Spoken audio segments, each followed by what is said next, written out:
In 1920, a train pulled out of Moscow, painted floor to ceiling in revolutionary imagery. Red stars, marching workers, raised fists, the faces of Lenin and Marx, rendered in the flat, bold colours of a circus poster. The train had its own printing press inside. It stopped at towns across Russia and handed out newspapers, pamphlets and posters to people encountering a newspaper for the first time in their lives.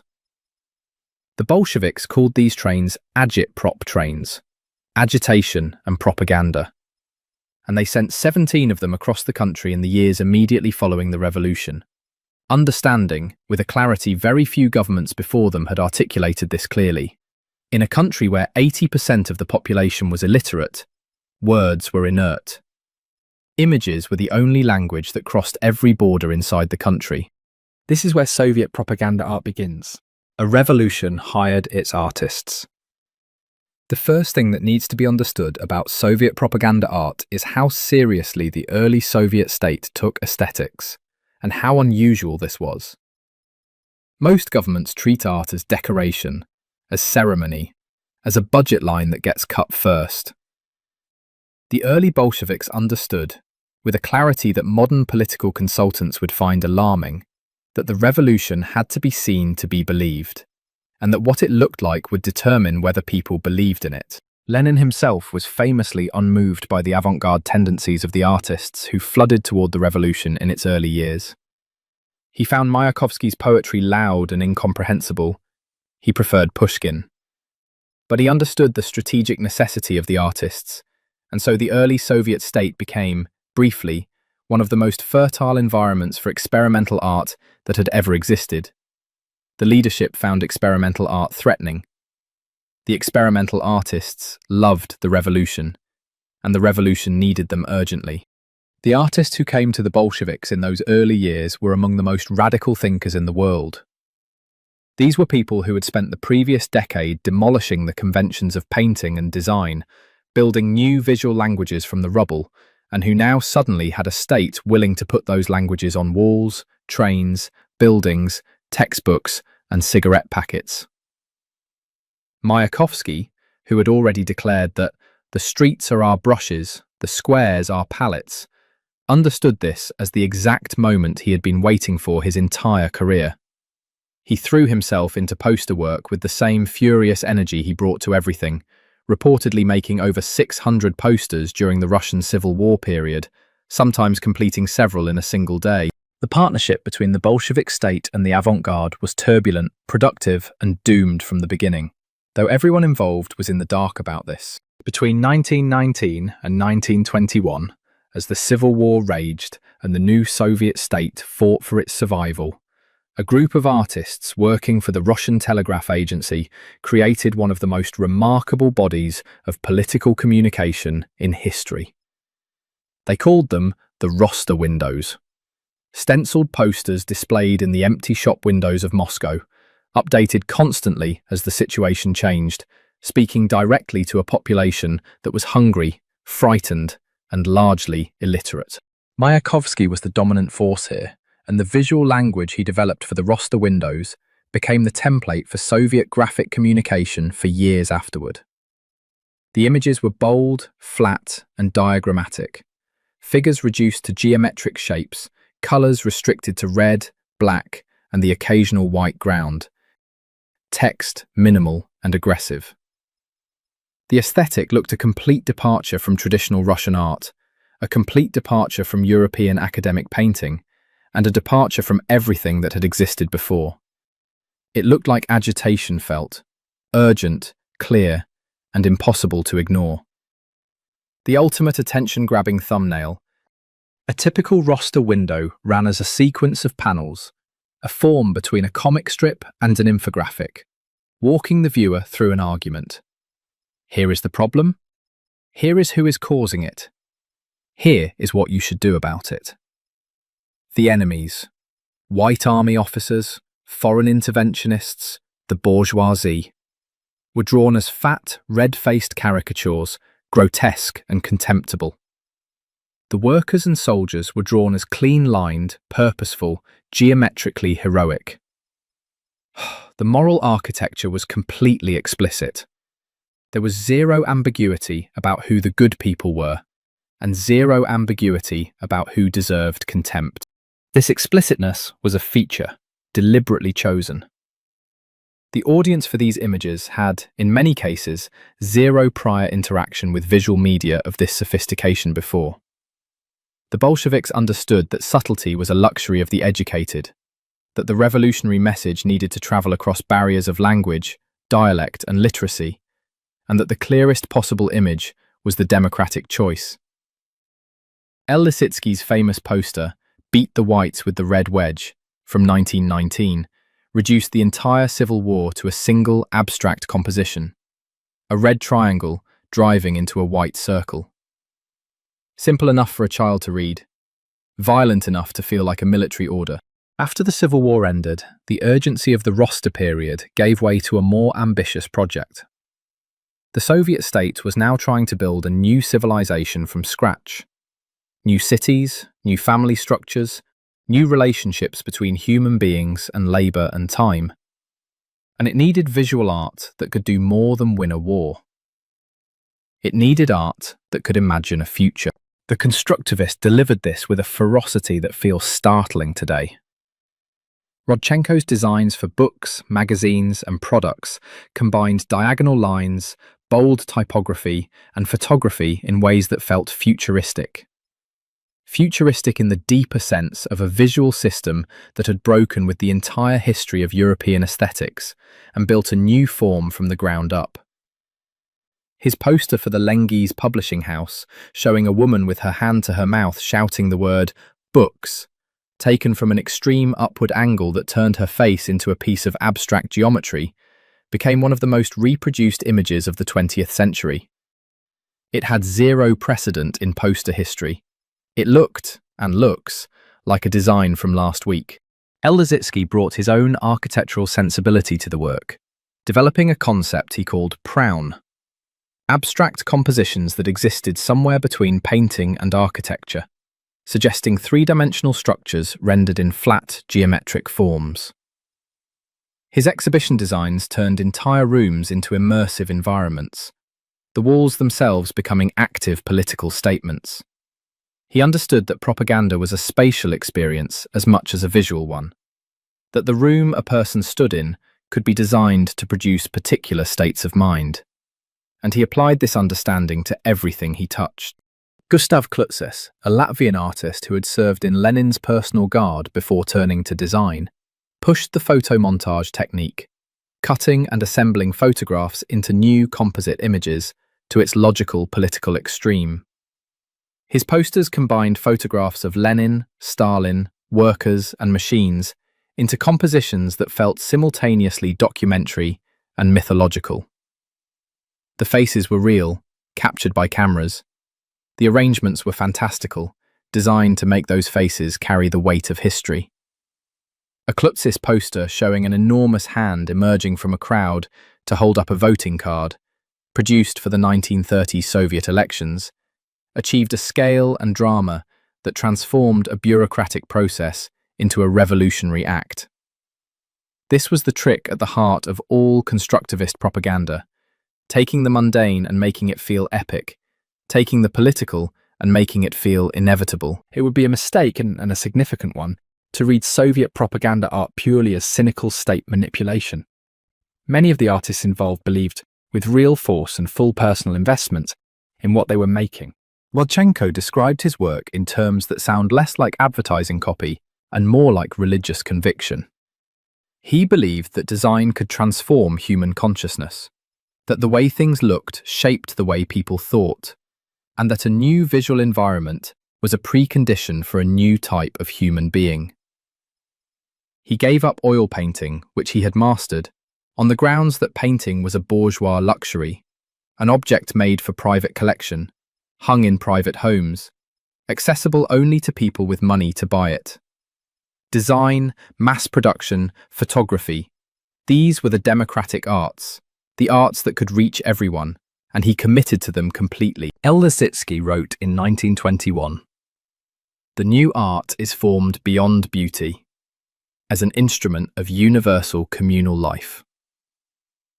This was a radical repositioning of what art was for.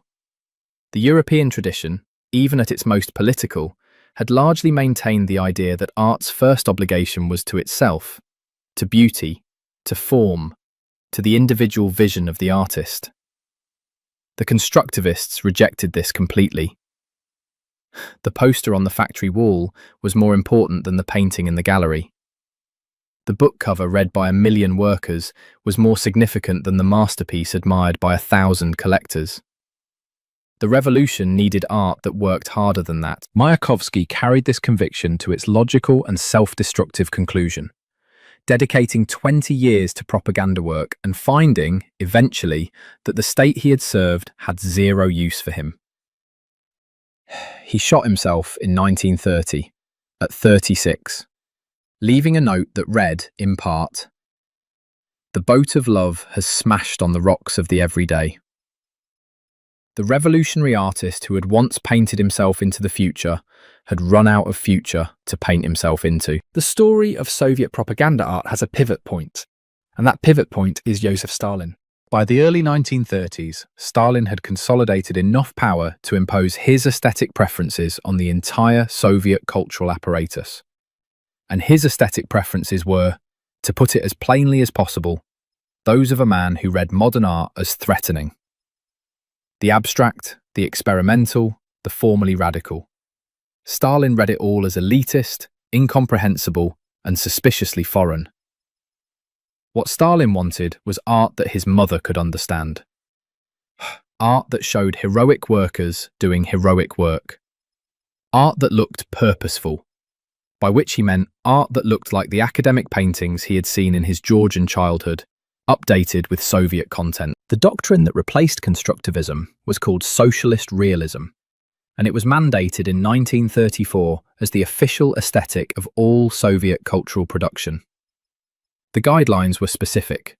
Art should be realistic in form, socialist in content, and accessible to the masses. It should show life as it should be, over-depicting it as it was. A formulation that licensed a type of productive dishonesty, an art that depicted gleaming factories and joyful collective farms and radiant faces that bore zero relationship to the actual experience of Soviet industrial and agricultural life. The constructivists, those who survived, either adapted or disappeared. Rodchenko pivoted to photography and theatre design, doing remarkable work while keeping a lower profile than the previous decade.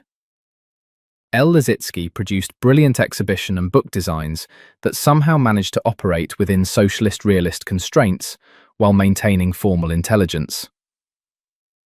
Others found the gap between what they believed art should do and what the state now demanded it do simply too wide to bridge. The propaganda art of the Stalin era is visually and politically completely different from the constructivist work that preceded it. And understanding the difference is crucial to understanding what propaganda art actually is and how it works. Where constructivism drew workers as geometric forms, abstract, collective, impersonal, socialist realism drew them as individuals with faces, muscles, and expressions of concentrated purpose. Where constructivism used diagonal lines and asymmetric compositions that created visual energy and tension, socialist realism used stable triangular compositions, clear central figures, and the type of balanced classicism that communicated permanence and authority. Where constructivism looked like tomorrow, socialist realism looked like a very confident version of yesterday. The poster is the form in which Soviet propaganda art achieved its most concentrated power. And the poster tradition that ran from the 1920s through the 1970s constitutes one of the most sustained and sophisticated bodies of public communication in history. The images that came out of this tradition have a visual grammar that is worth reading carefully. The hero figure, the worker, the soldier, the collective farm woman, is always shown from slightly below, so that the viewer looks upward toward them. This is a technique borrowed from ancient Greek sculpture and Renaissance painting, the convention by which physical elevation signals moral elevation. The hero looks outward and slightly upward, toward a horizon beyond the frame, which creates a sense of forward movement and destiny. The colours are saturated and warm, reds, golds, deep blues, colours that carry emotional weight and communicate urgency and importance. The composition always has a clear directional pull. The eye enters, travels through the image, and arrives somewhere, usually at the face of the central figure or the ideological symbol that anchors the composition. This visual grammar was developed by a generation of artists who had absorbed the full history of Western image making and who knew exactly what they were doing with it. The constructivist period had been a deliberate rupture with that history. The socialist realist period was a deliberate return to it, filtered through Soviet ideology and applied to Soviet subjects. The result was an aesthetic that felt simultaneously ancient and new, familiar enough to be immediately legible, particular enough to be unmistakably Soviet. The most reproduced image in this tradition, and possibly the most reproduced image in any propaganda tradition in history, was Vera Mukhina's 1937 sculpture Worker and Kolkhoz Woman, created for the Paris World Exposition. A steelworker and a collective farm woman stride forward together, his hammer and her sickle raised to form the Soviet symbol against the sky. The scale is enormous. The movement is dynamic. The figures have a momentum that makes them feel like they are about to step off their pedestal and walk through the city. Stalin personally approved the design and reportedly told Mukhina, "This is our era, captured in steel." The sculpture became the logo of Mosfilm, the Soviet film studio, and appeared before every Soviet film for decades. It may be the most effective piece of political art ever made if effectiveness is measured by sheer reach. The number of times it was seen, reproduced, referenced, and encountered. One of the more surprising aspects of Soviet propaganda art to a contemporary eye is the prominence and dignity of women within it. This was deliberate and ideological. The Bolsheviks had committed, at least in theory, to gender equality, and the visual culture reflected this with an earnestness that had zero equivalent in Western advertising or art of the same period. Soviet propaganda posters regularly depicted women as workers, soldiers, engineers, and political actors, over as objects of desire or domestic figures. The collective farm woman, Kolkhoznitsa, appeared again and again as a heroic figure, her labour presented as socially essential and personally dignified. Women were shown operating machinery, studying science, leading political meetings. The poster artist Nikolai Kogot produced images of women in the Red Army that gave them exactly the same compositional treatment as male soldiers. Same low viewing angle, same forward-looking gaze, same sense of heroic purpose. The reality of Soviet women's lives in this period was considerably more complicated than the posters suggested, and the gap between the visual idealization and the lived experience was one of the characteristic tensions of Soviet propaganda art across all its subjects. The posters showed what was supposed to be true. The streets showed what was actually true. The interesting question, and the one that generates ongoing scholarly argument, is what effect, over decades, the constant visual assertion of female heroism and competence had on a population that saw it every day. Whether the propaganda created the consciousness it depicted or merely papered over the gap is a question that resists easy resolution. If the Soviet propaganda tradition had a single best hour, it was the period of the Second World War, or the Great Patriotic War, as it was called in the Soviet Union, a name that was itself a piece of propaganda, deliberately invoking the 1812 war against Napoleon and positioning the Soviet defense against Germany as a continuation of Russia's long history of repelling foreign invasion. The war posters produced between 1941 and 1945 are among the most powerful pieces of visual communication ever made. The most famous is almost certainly Irakli Toydze's Mother Russia Calls, Kunchi, from 1941, showing a Soviet woman, her face stern and direct, her arm raised in command, holding the Soviet military oath. The composition draws from the American Uncle Sam Wants You poster, from ancient Roman statuary, from the visual grammar of Russian Orthodox iconography. The woman is simultaneously a soldier's mother, a personification of the nation, and a figure of absolute moral authority. Toydze apparently based the face on his own wife, who had rushed into his studio shouting, "War!" when she heard the first German bombing reports on the radio. He saw her expression and said, "Hold that position." The image that resulted was printed in millions of copies and posted across the Soviet Union within days. What makes the war posters particularly interesting is the way the formal vocabulary shifted.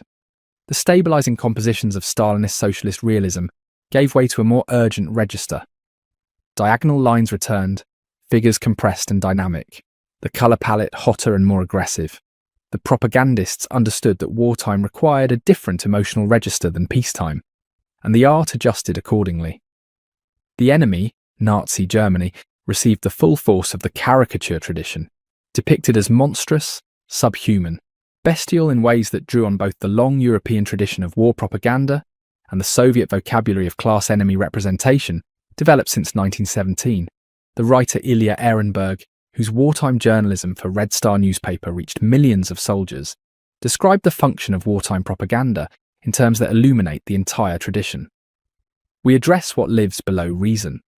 The war posters worked because they bypassed argument and went straight to emotion. Fear, love, rage, pride, the particular grief of a country losing 20 million people. And they converted those emotions into action. Stalin died in 1953, and the period that followed, the Khrushchev years, loosely 1953 to 1964, produced a propaganda art that was visually different from anything that had come before it. The cult of Stalin was dismantled. The rigid socialist realist constraints loosened. A younger generation of designers and artists who had grown up on the constructivist legacy began to work their way back towards some of its formal energy. The poster style of the Khrushchev period is sometimes called the Soviet modern style, and it represents a fascinating hybrid. Socialist realist content, workers, space exploration, international solidarity, rendered in a formal vocabulary that borrowed from Western modernism, from 1950s American graphic design, from the clean lines of Swiss typography. The figures became flatter and more stylized. The color relationships became more sophisticated. The typography grew more elegant. The overall effect was of a propaganda tradition trying to look contemporary, trying to communicate confidence in the future over heroic struggle in the present. The space program gave this tradition its most potent subject matter. The image of Yuri Gagarin, launched into orbit in April 1961, the first human being in space, produced a wave of propaganda imagery that synthesized the entire Soviet visual tradition. Gagarin was young, handsome, apparently guileless, and had the type of photogenic ease in front of cameras that politicians spend careers trying to manufacture. His smile became one of the most reproduced faces of the century. The posters that surrounded the space program, "We were first on my," "The cosmos is ours," the endless variations on rocket, star, and human figure, had a real optimism that the wartime and Stalinist propaganda had consistently fallen short of. These were images of triumph over exaltation, of achievement over duty. The deepest technique in Soviet propaganda art, the one that separates it from mere advertising and makes it worth studying as seriously as any other art form, is what might be called the aesthetics of inevitability.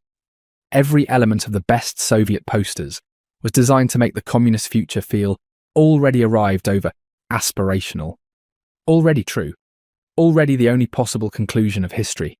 This was an aesthetic achievement with a philosophical foundation. Marx's historical materialism argued that communism was the inevitable destination of human society, that capitalism would necessarily collapse under the weight of its own contradictions and be replaced by a more advanced arrangement. Soviet propaganda art was the visual expression of this certainty. The images were made to look like documents of the future over arguments for it. The worker standing heroically in front of the factory was already there. The collective farm woman already had everything she needed. The Soviet Union already was what it was trying to become.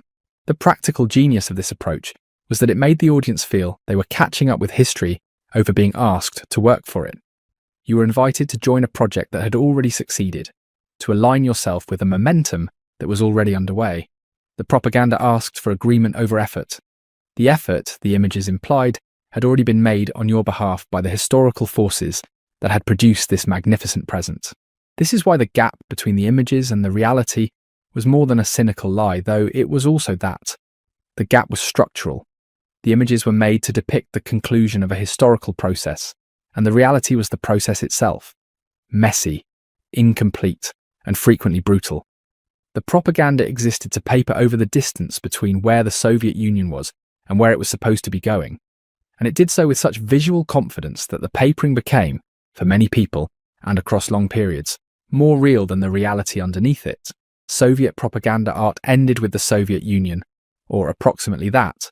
Though the tradition had been running out of steam since the 1970s, the images growing more formulaic, the gap between the visual assertion and the lived reality growing too wide even for the most ambitious poster to bridge. By the 1980s, official Soviet art had become a largely empty convention, going through motions that artists and audience alike had ceased to believe in. But the propaganda art still stands in metros and train station walls across post-Soviet countries, and the Gen Z waiting for the train look at it with astonishment. They feel the power,